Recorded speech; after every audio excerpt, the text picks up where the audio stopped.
Hey everybody, welcome to episode 4 of Fusion Guitar Lesson. I'm Dani Rabin from Marbin, and let's jump right into it. What I want to talk to you about this episode is question and answer phrasing. Negative space phrasing, too, is a good way to call it.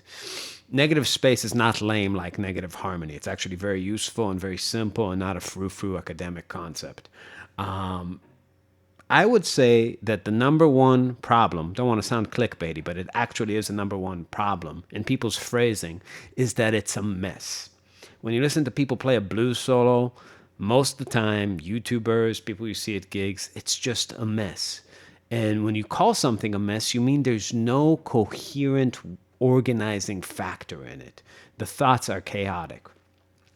Now, the way to get rid of messes is by organizing them. Phrasing is exactly that. It's the attempt to organize your playing. Now, in this day and age, everybody is very concerned about their unique style, their unique playing. So when you're concerned about uniqueness, you shy away from things that are overtly organized, that sound sterile, that sound boxy, that sound childish. And question and answer phrasing has that effect exactly. And people avoiding it creates this paradoxical situation where they're avoiding the one thing that would help them the most. The trick is to advance in it and not just be stuck in level one of this thing forever. But if I were to say what level one of question and answer is, it would sound something like this. I'm going to play a blues. 1, 2, 3, 4.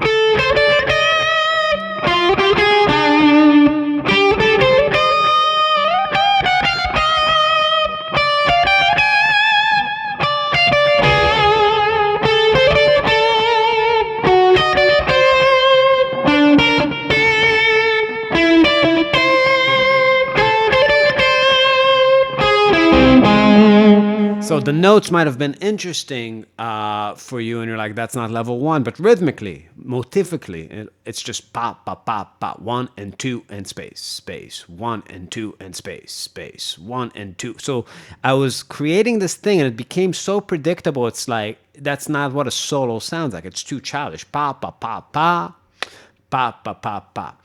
So here's what the big point is that the desire to be free in your playing is kind of like wanting to be free in your driving, meaning you want to know where you're going and you want to be able to take spontaneous turns, maybe cut through an alleyway to get there.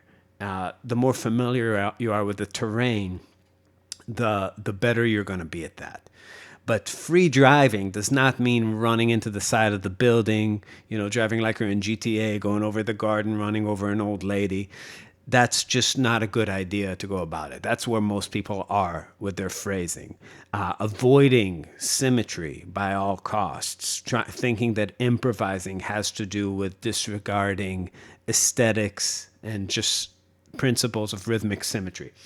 Where in fact it's the opposite. You just internalize these simple ways of playing so deeply that you can make aesthetic choices on the fly. So here's where you start. First of all, inside that question and answer thing I played, there were two components. I took one measure, 4 beats, and I played on half of it. I played on 1 and 2, and I left 3 and 4 blank.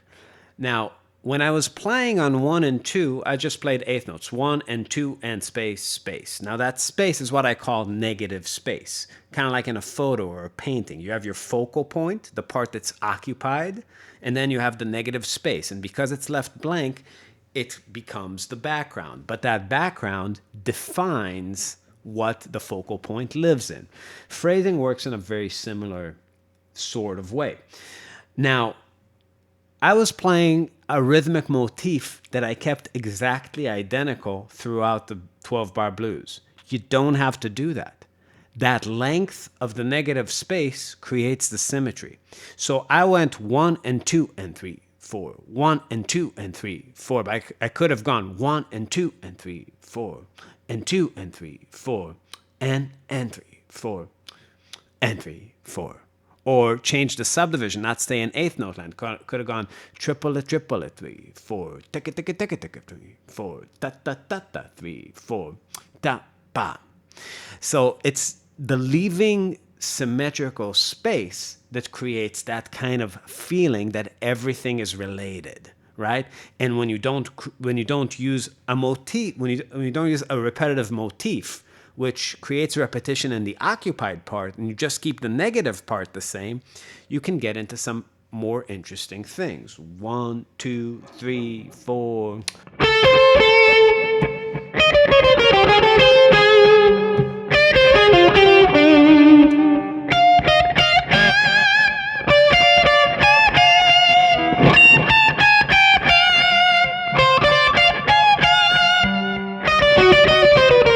Right? More interesting. Still very boxy though, because it's just one measure. Now I can do that on the opposite side of the measure. Instead of playing on 1 and 2, I can go 1, 2, 1, 2, 1, 2, 1, 2, 1, 2, 1, 2, 1, 2, 1, 2, 1, 2, 1, 2, 1, 2, 1, 2. Right? Now I'm playing on the other side of the measure. But I can also extend this thing to a 2-measure thing, right? So now I'm going to play on measure 1 and not play on measure 2. Now this creates some interesting phrasing and also a more adult kind of playing because you're skipping changes. Now, a lot of players work on what to play over what so much and so obsessively that when it comes down to not playing, they don't know how to keep the form because they keep the form by physically throwing things at it. But if you play a chordal instrument like guitar, maybe play a chord, right? So it's like, I'm going to just play on measure 1, not play on measure 2, and go through a blues, right? So 1, 2, 3, 4.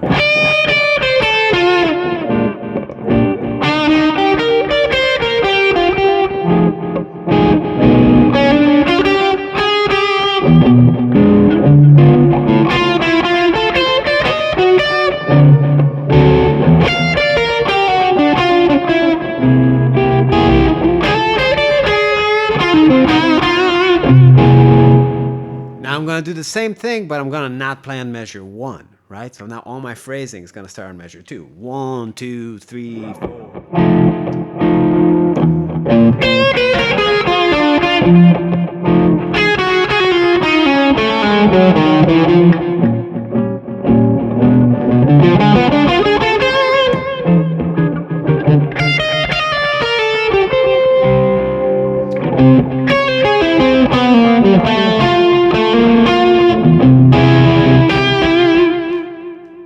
That's pretty cool. Now, I'm going to do the same thing now, but over 4 measures.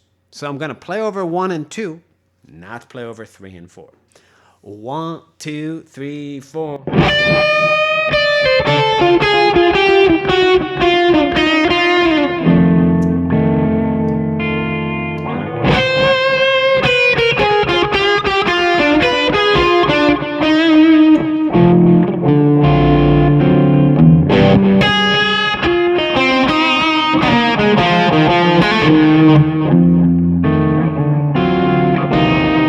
Now I'm going to not play on the first 2 measures and play on 3 and 4. 1, 2, 3, 4.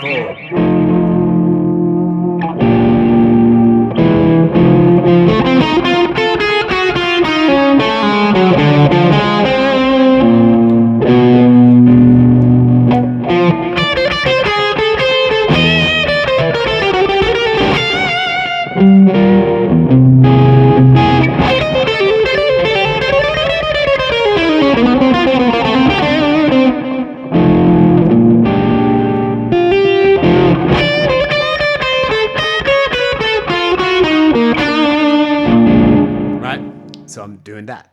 Now, interesting phrasing, right? Now, I'm going to play on 3 measures, leave measure 4 blank.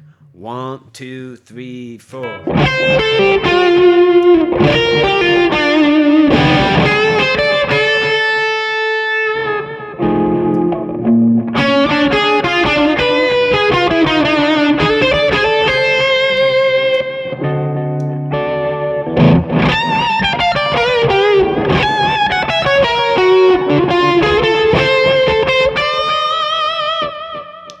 Pretty cool. I'm going to leave measure 1 blank and play on 2, 3, and 4.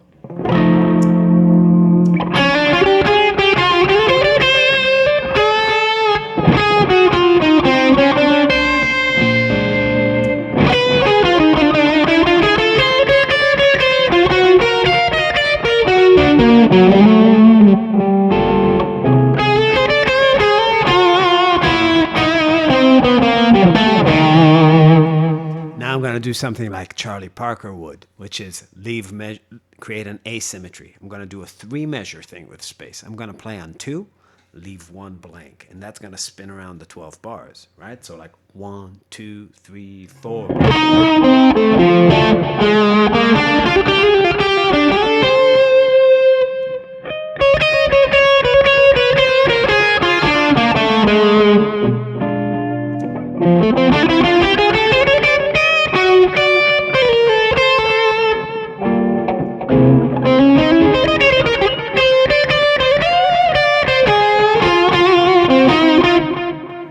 Leave the first one blank, play on 2 and 3.